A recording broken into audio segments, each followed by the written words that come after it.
নমস্কার বন্ধুরা, আরও একটা নতুন রেসিপির ভিডিওতে আপনাদের সবাইকে স্বাগত। আজকে তৈরি করছি চটপটা ভেন্ডি। আর এই ভেন্ডিটা খুব সহজে মাত্র 10 মিনিট সময় থাকলেই তৈরি করা যায়। আর ভাত রুটি সবার সাথেই ভালো লাগে। অনেকেই ভেন্ডি পছন্দ করেন না, তারা অবশ্যই করে একবার এই রেসিপিটা ট্রাই করে দেখতে পারেন। 250 গ্রাম ভেন্ডি আগে আমি ভালো করে ধুয়ে জল ঝরিয়ে নিয়েছি। এই রেসিপিতে কিন্তু কোনো রকম জল থাকা চলবে না। আপনারা জানেন যে ভেন্ডিতে একটা পিছল ব্যাপার থাকে, সেটা তাহলে বেশি হয়ে যাবে। ভেন্ডি ভালো করে ধুয়ে জল ঝরিয়ে আমি আগা মাথা কেটে নিয়ে ছোট ছোট টুকরো করে নিয়েছিলাম। আর এখন কড়াইতে সর্ষের তেল গরম করতে দিয়েছি।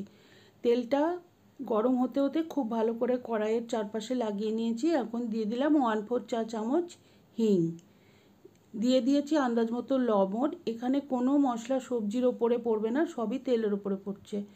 খানিকটা হলুদ গুঁড়ো আর 1/2 চা চামচ লঙ্কা গুঁড়ো, সব কিছু খুব ভালো করে মিশিয়ে নিয়েছি। আর মশলাটা একটু ভাজা হয়ে যাবে তখন আমি কেটে রাখা ভেন্ডিগুলো দিয়ে দেবো। আর আঁচ কিন্তু এখন একদম বাড়িয়ে দেবো। আর হাই হিটে ভেন্ডিগুলো কনস্ট্যান্ট নাড়াচাড়া করে 4-5 মিনিট একটু ভেজে নেব। তা করতেই দেখবেন ভেন্ডিটা অনেকটাই নরম হয়ে গেছে, ভেন্ডির পরিমাণটা দেখুন কমে গেছে। আর সামান্য একটু ক্রাঞ্চ আছে এখনও। এই অবস্থায় দিয়ে দিচ্ছি 1 টেবিল চামচ আমচুর পাউডার। এটা বেশ একটা টক টক টেস্ট আসবে, ভেন্ডিটা ভালো লাগবে খেতে। এটাকে দিয়ে মিশিয়ে নিয়েছি। তারপরে দিয়ে দিচ্ছি 1 চা চামচ পোস্তদানা। যারা পোস্তদানা দিতে চান না তারা চাইলে তিলও দিতে পারেন। পোস্তদানাটা দিয়ে মিশিয়ে নিচ্ছি। 1 মিনিট ভাজতে ভাজতেই দেখবেন পোস্তদানার একটা সুন্দর গন্ধ বেরিয়ে যাবে। তখন আমি গ্যাসটা অফ করে দিয়ে গরম গরম সার্ভ করে দেবো।